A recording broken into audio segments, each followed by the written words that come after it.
Hi friends, स्वागत है आपका इस वीडियो में। बात करते हैं क्लास एंड स्टाइल बाइंडिंग की। देखो, पिछली वीडियो में हमने स्टाइल बाइंडिंग देखी थी, कैसे लाइन चेंज कर सकते हैं, इन चीज़ों को हमने देखा था। बट आज थोड़ा अटक देते हैं, लाइक हम क्लास को कैसे हम और यूटिलाइज कर सकते हैं। क्लासेस को हम जैसे कि कंपोनेंट्स में भेजना, कंपोनेंट्स में गेट करना, क्लासेस को मॉडिफाइड करना, बी वाइंड के साथ काम करना, रेफ के साथ, रिएक्टिव के साथ, कंप्यूटर के साथ। अगर आपको समझ में नहीं आ रहा कि रेफ, रिएक्टिव और कंप्यूटर क्या होता है, तो पिछली वाली वीडियोस कंटिन्यू करें, आपको सब समझ में आ जाएगा। ओके, तो देखते हैं। देखो, मेरे पास एक हेलो वर्ल्ड है। अभी इस इंस्पेक्ट करूँ इसको। अभी हम कोई स्टाइलिंग नहीं कर रहे, ओनली लॉजिक समझेंगे कि लॉजिक कैसे काम करता है इसमें। तो अभी इसमें कोई क्लास नहीं है। अगर मैं इसकी उसमें जाता हूँ, क्लास में जहाँ पर ही बना हुआ है, और यहाँ पर मैं क्लास देता हूँ, ये जो सिंपल क्लास होती है, जो हम HTML लिखते हैं, लाइक टेक्स्ट रेड दिया। ओके, टेक्स्ट रेड दिया। अगर आप देखो इसको, तो टेक्स्ट रेड आ चुकी है। इसमें कोई नई नई बात नहीं है, आपने पढ़ा होगा। अगर मान लो मैं इसको रैप के साथ दूँ, तो मैंने कॉन्स्ट रैप बनाया, कॉन्स्ट रैप, और रैप देते हैं CSS का। इसमें रैप है, रैप मेरी CSS का नाम लेता है टेक्स्ट रेड, मान लो। अगर मुझे यूज़ करना है, तो हमने पढ़ा है इसके लिए हमें बी बाइंड का यूज़ करना पड़ता है। कोई भी डायनेमिक कंटेंट हमें जो जावास्क्रिप्ट जो स्क्रिप्ट का है, उसको लगाने के लिए विद रेफ। तो मैं इसी को उठाता हूँ, और यहाँ पर मुझे देना पड़ेगा कॉलन, यानी कि बी बाइंड। ओके, और इसकी जगह देना पड़ेगा मुझे CSS डॉट वैल्यू, नहीं तो CSS चलेगी ओनली पास। ओके, अब चेक करें तो टेक्सचर आ गया, इसमें कोई भी नई बात नहीं। ओके, ये तो हुआ बात। अगर कंडीशनल रेंडरिंग हुआ, मान लो मेरे को एक रैप दिया हुआ है, लाइक मेरी API फैच हो रही है, मैं चाहता हूँ जब तक वो API फैच हो, तब तक मेरी क्लास लोडिंग हो या फिर कुछ भी अलग हो। मान लो const loading which is true, अभी मान लो ट्रू है, रैप में ट्रू है। मैं चाहता हूँ जब तक ये ट्रू रहे, तब तक उसका कलर, एक अज्यूम करते हैं कि कलर बना रखी क्लास, जिसमें टेक्स्ट बीजी ब्लू नाम से क्लास है हमारे पास, क्लास जो कि है बीजी ब्लू। वो कब काम करे? जब तक अगर लोडिंग चल रही है, तब तो बीजी लोडिंग बीजी ब्लू काम करेगी। एल्स कुछ भी नहीं, मतलब कि कुछ भी नहीं होगा। तो उसकी जगह लिख लेते हैं, लाइक हम बीजी ब्लू। तो यू सी बीजी ब्लू काम कर रही है। मैं पॉज करता हूँ, देन ये भी हट जाए। ओके, तो ये होता है आपके कंडीशनल रेंडरिंग के संग काम करती है इस क्लास बाइंडिंग। अगर यही चीज मेरा रिएक्टिव संग, मान लो मेरे पास बहुत सारी क्लासेस है, मैं चाहता हूँ उनको रिएक्टिव के साथ काम करने को। तो रिएक्टिव के साथ काम करता हूँ, रिएक्टिव लाइक मैंने बना दिया OBJ, जिसमें क्या हुआ, मेरी एक्टिव और एक बहुत सारी क्लासेस हैं जो मैं रिएक्टिव में बाइंड कर देता हूँ। लाइक मेरी है एक्टिव क्लास, जो कि ट्रू है, भाई लगनी चाहिए। एक और है फॉन्ट बोल्ड। अब देखो, फॉन्ट बोल्ड हम ऑब्जेक्ट में ऐसे नहीं लिख सकते, उसके लिए हमें क्या करना पड़ेगा, इसको क्वोट्स में बाइंड करना पड़ेगा। क्वोट्स में बाइंड कर दे, देन उसका ये ट्रू है फॉल्स, मतलब ये क्लास लगानी है नहीं, उसे बताना पड़ेगा। लगानी है भाई, लगा दो आप। ओके, जो कंडीशन एंडिंग बिल्कुल सेम होगी जैसे हमने रैप के साथ किया, तो उसमें कोई आपको दिक्कत नहीं आएगी उसमें। With reactive. ओके, अब रिएक्टिव तो हो गया।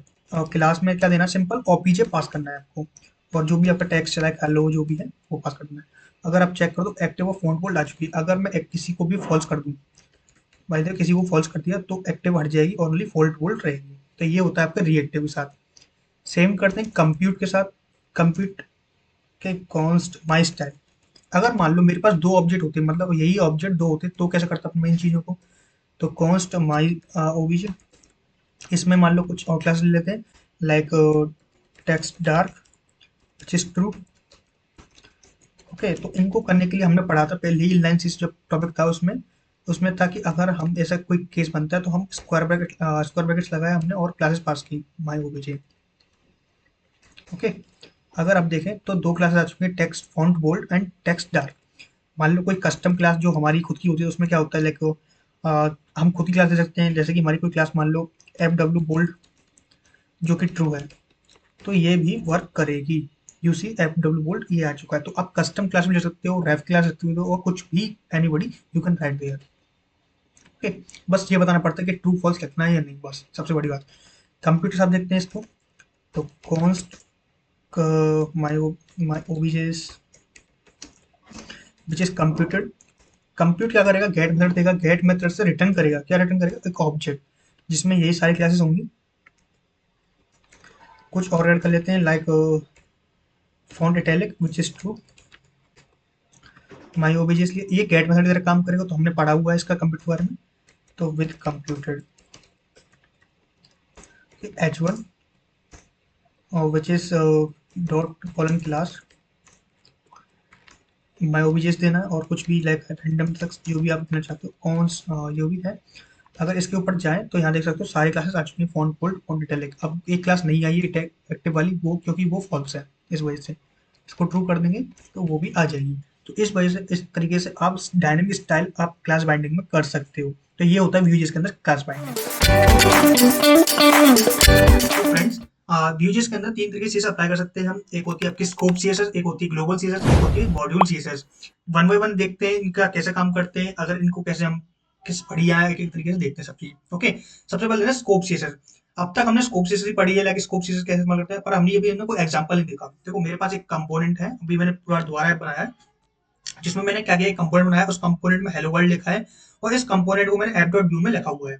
अगर मुझे कुछ सीरीज लगानी है, स्टाइल लिखूंगा, स्टाइल के अंदर मुझे एक एट्रीब्यूट देना पड़ेगा जिसका नाम है स्कोप।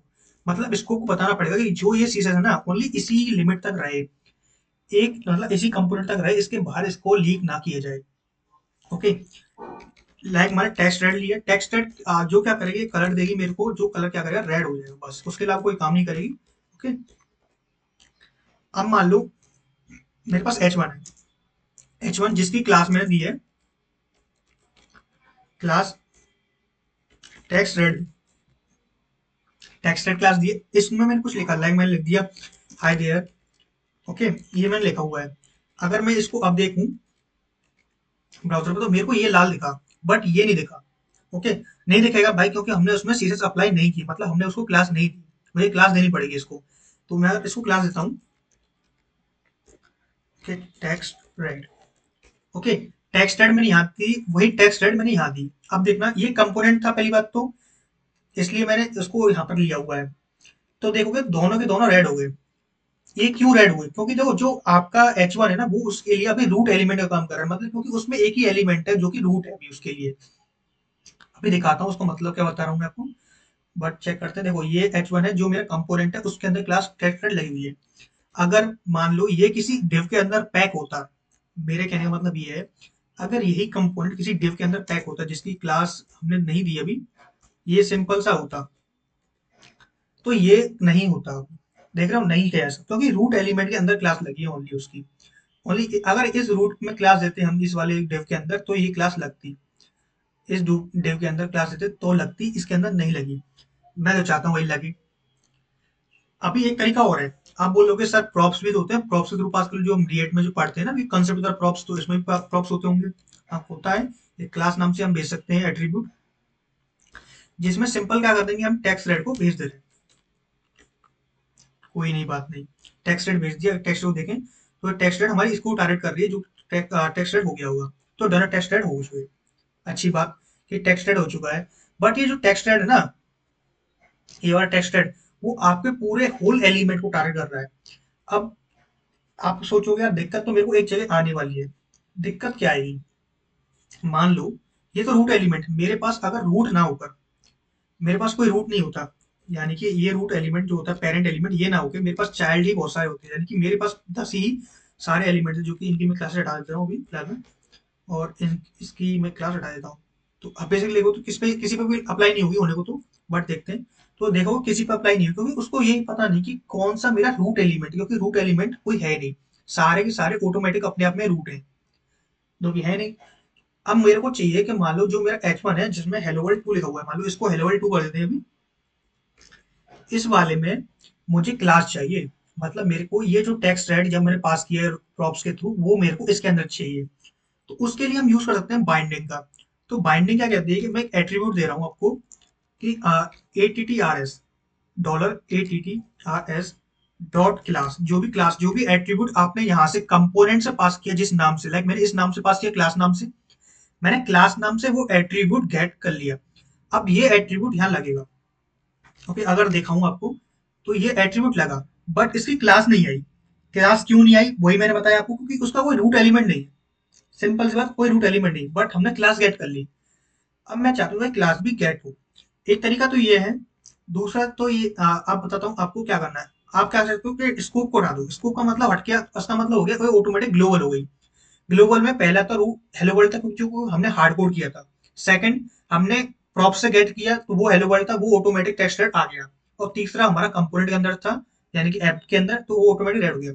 बट इससे एक बेनिफिट नहीं है, एक नुकसान ये है कि ये टेक्स्ट ऐड ना अभी पूरे कंपोनेंट घूमेगा। मान लो ये मैंने हर मेरे 20 कंपोनेंट है तो 20 कंपोनेंट के अंदर टेक्स्ट ऐड जाएगा, विच इज नॉट गुड। आप चाहोगे ऐसा नहीं होना चाहिए, तो आप यूज कर सकते हो उसकी जगह डीप सेलेक्टर। डीप सेलेक्टर क्या कहता है कि आप, मैं दिखाता हूँ पहले करता क्या है, देन उसके बाद देखते हैं।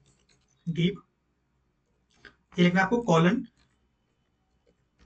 कॉलन डीप, उसके अंदर लिखना है आपको कौन सी क्लास आपको डीप करनी है। मेरे को करनी है टेक्स्ट रेड, और मैं यहाँ पर स्कोप लगाता हूँ, स्कोप लगाता हूँ। अभी देखोगे तो टेक्स्ट रेड तो हुआ, कोई नई बात नहीं, टेक्स्ट रेड भी हो गया, सब काम हो गए, बट इसमें कुछ फर्क नहीं पड़ा, अभी भी नहीं फर्क पड़ा। और अगर मान लो मैं सारी क्लासेस को हटा देता हूँ और एक क्लास रखता हूँ, तो अब देखते हैं, इसको डेमोन्स्ट्रेट करते हैं। तो यहाँ क्लास, यहाँ पर हमारी चीज अप्लाई हो चुकी है, बिकॉज वन रूट एलिमेंट है। डू करते हैं, तो अब ये नहीं होनी चाहिए थी। ओके, अब ये नहीं हुई, बट एक में हुई। कौन से में हुई? जो पहले था। ओके, अब उसमें से ही बैठ चुकी है, क्योंकि अब हमारे जो एलिमेंट्स दो हैं, जो हमारे रूट एलिमेंट्स हैं वो दो है, मतलब एक एलिमेंट नहीं है। अब मैं चाहता हूँ जो जहां पर टेक्स्ट ऐड है वहां पर वो काम करे, तो हम क्या कर सकते हैं, यहीं पर स्कोप के अंदर एक सेलेक्टर का नाम है जिसका नाम है ग्लोबल। ग्लोबल, ग्लोबल क्या कहता है, जहां पर भी आपकी ये क्लासेस है, मैं इस क्लास को, मैं आपकी गारंटी ले रहा हूँ कि स्कोप के अंदर ही रहेगी, मतलब इसी फाइल के अंदर जो भी कंपोनेंट्स आप डालोगे उसके अंदर मैं ग्लोबल कर दूंगा इस क्लास को। अब ग्लोबल क्लास आपने बना दी तो ग्लोबल एक एज ए रजिस्टर हो गया। अगर आप इसको इंस्पेक्ट कर देखोगे और इसके एचटीएमएल में जाओगे, यानी हेड टैग के अंदर एचटीएमएल देखोगे, तो आपको दिखेगा इसके स्टाइल कहाँ लग रही है। तो इसकी स्टाइल बेसिकली यहाँ लग रही है। स्टाइल में देखोगे तो कलर रेड, टेक्स्ट रेड, और ये दो आईडी में रजिस्टर हो रही है। एक तो आपकी हो रही है डेटा भी, ये मतलब जो भी इसका आईडी है उसमें रजिस्टर हो रही है, और ये ग्लोबली हो रही है। अगर इसकी जगह आप डीप करते हो, लाइक डीप करते हो, तो डीप में देखोगे तो दो जगह रजिस्टर हो गई है अभी, एक यहाँ पर, एक यहाँ पर। बट अब दिक्कत ये है कि हमें इसको गेट करना पड़ेगा, लाइक ऐसा। देखते हैं कैसे करते हैं, लाइक मैं देखता हूँ। उसको आप गेट करोगे ATTRS डॉट क्लास,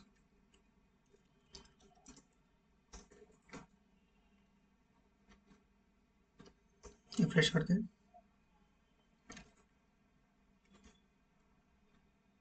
ओके, तो टेक्स्ट रेड, अगर मैं इसको एक पेरेंट के अंदर बाइंड कर दूं,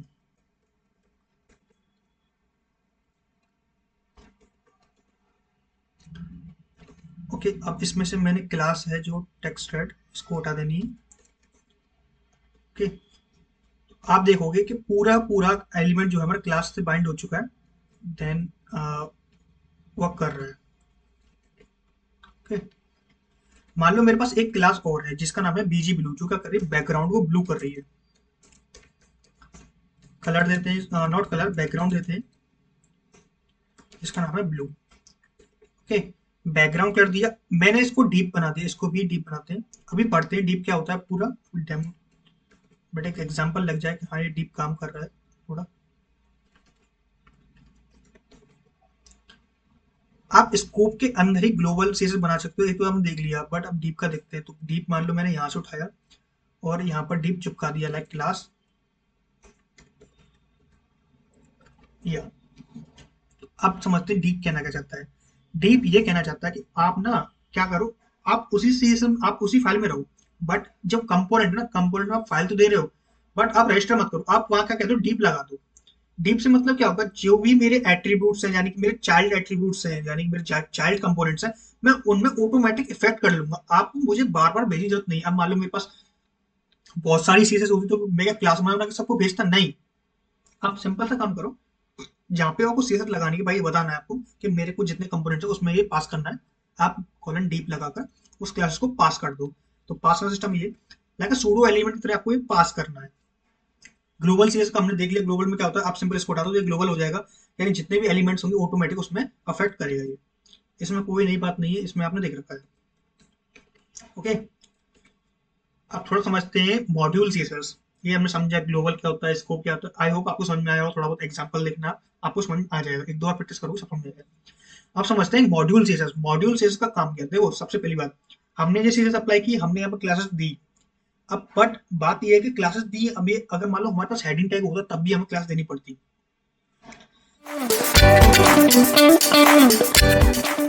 तो फ्रेंड्स मॉड्यूल सीरीज समझते हैं। मॉड्यूल सीरीज समझने से पहले सबसे पहले समझते हैं कि मॉड्यूल सीरीज को इस्तेमाल करने से पहले आपको कुछ बात समझ में आनी चाहिए। पहली बात, उसमें सेलेक्टर्स वर्क नहीं करते। ओके, अभी के लिए वर्क नहीं करते, बाद में करें पता चल जाएगा। ओके, और उसके बाद नेमिंग कन्वेंशन हमें फॉलो करना पड़ता है। जैसे कि हम टेक्स्ट एड लिखा, देखो अभी हमने जब ऑब्जेक्ट्स पढ़े तो ऑब्जेक्ट्स के अंदर क्या होता है, टेक्स्ट एड हम कबाब केस में नहीं लिख सकते थे। उनको फॉलो करने के लिए पास के कुछ भी, यानी कि एक स्ट्रिंग होना चाहिए, मतलब कि उसमें कोई स्लैश प्लस ये भी कुछ नहीं होना चाहिए। ओके, तो देखते हैं मॉड्यूल से इसको। तो यहाँ पर मान लो मैंने स्कोप के लिए मॉड्यूल लिख दिया। मैं इस लेटर से हटा दे रहा हूँ, मेरे कोई काम की नहीं है फिलहाल में, और ना मेरे को जरूरत। अभी मैं आपको पूरा डोमेस्ट्रेट करके दिखाऊंगा इस चीज़ को। ओके, देखो ये टेक्स्ट एड है। अभी ये टेक्स्ट एड अगर मैं देखूँ तो ये वर्क नहीं करेगा। ओके, ये कोई वर्क नहीं करा। अगर देखो तो text add some class but work नहीं करा। मुझे वर्क कराने हैं, तो मेरे को क्या करना पड़ेगा, इसको हटा देते हैं कंपोनेंट्स को। कंपोनेंट्स में डेमोस्ट्रेट नहीं कर रहे, यहीं पर देखते हैं फिलहाल में। कॉलन लगाना है, कॉलन मतलब हो गया बी बाइंड से मैंने बाइंड करते कि मैं इसमें डायनेमिक कंटेंट यूज करने वाला हूँ। मॉड्यूल जो होता है बाय डिफॉल्ट आपको एक नाम देता है जिसका नाम है dollar style of text red. अभी टेक्स्ट रेड ना आपको इसके अंदर लिखना है। देखते हैं, पहले एक अप्लाई हुआ नहीं हुआ, उसके बाद देखता हूँ। देखो ये हाइदर अप्लाई हो गया, टेक्स्ट रेड आ गया। देखो इस सबसे बढ़िया बात, इसमें आपको क्लास का नाम है डायनेमिक जनरेट हुआ। जैसे आप स्टाइल कंपोनेंट यूज करते हो ना सीएस उसमें, रिएक्ट के अंदर, तो वो फैसिलिटी आप इसमें अचीव कर सकते हो, हल्की फुल्की कर सकते हो, पूरा पूरा नहीं कर सकते। ये तो समझ में आया। मैं ये तरीका, अगर मान लो मेरी कोई क्लास है जिसका नाम मान लो कोई इम्पोर्टेंट है, वो मैंने सिंगल उसमें लिखा है इम्पोर्टेंट क्लास, लाइक ऐसे लिखा मैंने। तो लाइक इसका नाम जो बीजी है ना, जो बैकग्राउंड है वो मेरा हो जाएगा ब्लैक हो जाएगा। इम्पोर्टेंट क्लास को अगर मुझे लगाना है इसमें, तो मुझे क्या करना पड़ेगा, इसको हटा देते हैं। आप सिंपल सा डॉट लगाकर इम्पोर्टेंट क्लास आराम से लगा सकते हैं। तो ये इजीली वर्क करेगी करने को तो, बट करी नहीं। ओके, मे बी इसको ऐसे ही रखना पड़ेगा।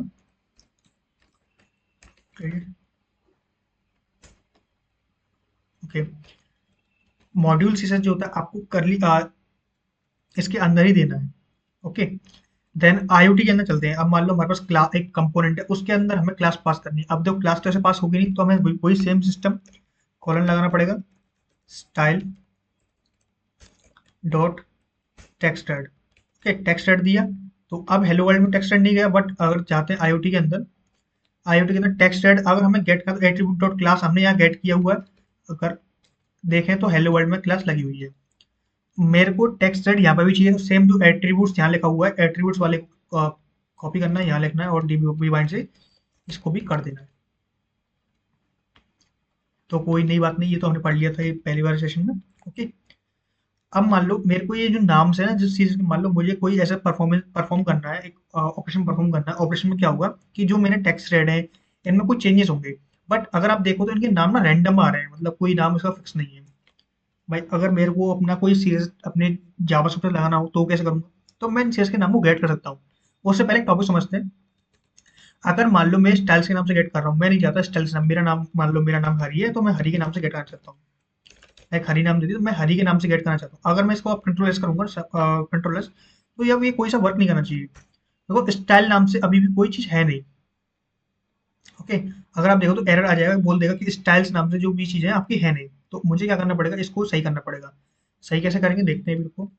सही करने के लिए हमें जो हरी नाम दिया हुआ है, अब इस डॉलर स्टाइल को उठा देना है सब जगह से।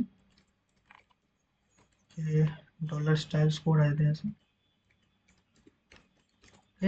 यू सी, तो एक काम करेगा, मतलब नाम के हिसाब से हम मॉड्यूल को चेंज करते हैं। अभी फिलहाल में यही रखते हैं।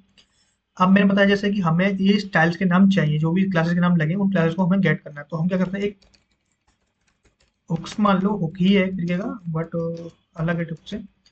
फ्रॉम यू व्यू, जिसका नाम है use C S S module, use C S S module.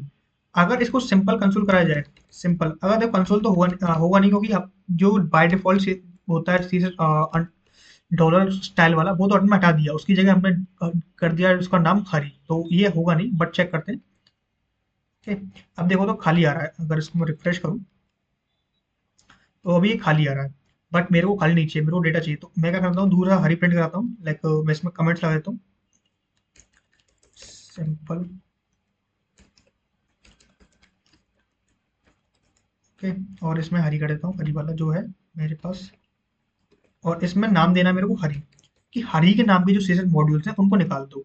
तो हरी नाम के सारे मॉड्यूल्स आ गए। इसमें टेक्स्ट जो है, टेक्स्ट की क्लासेस के जो नाम है वो हमने गेट कर लिए। तो इस तरीके से हम इनके ऑपरेशंस को परफॉर्म करते हैं, इनकी क्लास को चेंज करते हैं, क्लास के ऊपर इफेक्ट डालते हैं, इन चीज़ों से हम कर सकते हैं इन चीज़ों को। ओके, नाम गेट कर लिया हमने जावास्क्रिप्ट के अंदर स्टाइल से। ओके, मान लो सीएसएस के अंदर मुझे बाइंड यूज करना है, लाइक इस सीएसएस के अंदर मुझे वी बाइंड यूज करना है। मान लो कि मैंने यहाँ पर स्टाइल बनाई थीम। थीम क्या बोलती है, मेरी की जो थीम है, मेरा एक रैप ऑब्जेक्ट, रैप नहीं मान, रैप ले लेते हैं, रैप रैप है, जिसमें क्या है, मेरा एक ऑब्जेक्ट है, वो क्या कहता है कि जो तुम्हारा कलर है वो कलर तुम्हारा पिंक है, सिंपल पिंक है। इस थीम को गेट करते हैं। अब ये कलर जो है यहाँ से हटाते हैं, इसके लिए लिखना बी बाइंड ये, देन ये थीम डॉट कलर, बस। ओके, रिफ्रेश करते हैं, you see pink colour achieve हो जाए। तो इस तरीके से हम बी बाइंड को हम आराम से सीएस के अंदर लगा सकते हैं। आई होप गाइस आपको वीडियो पसंद आया हो, प्लीज चैनल सब्सक्राइब करें, दोस्तों शेयर करें, एंड कमेंट्स में बताएं आपको वीडियो कैसा लगा। Thanks for watching guys, see you next time.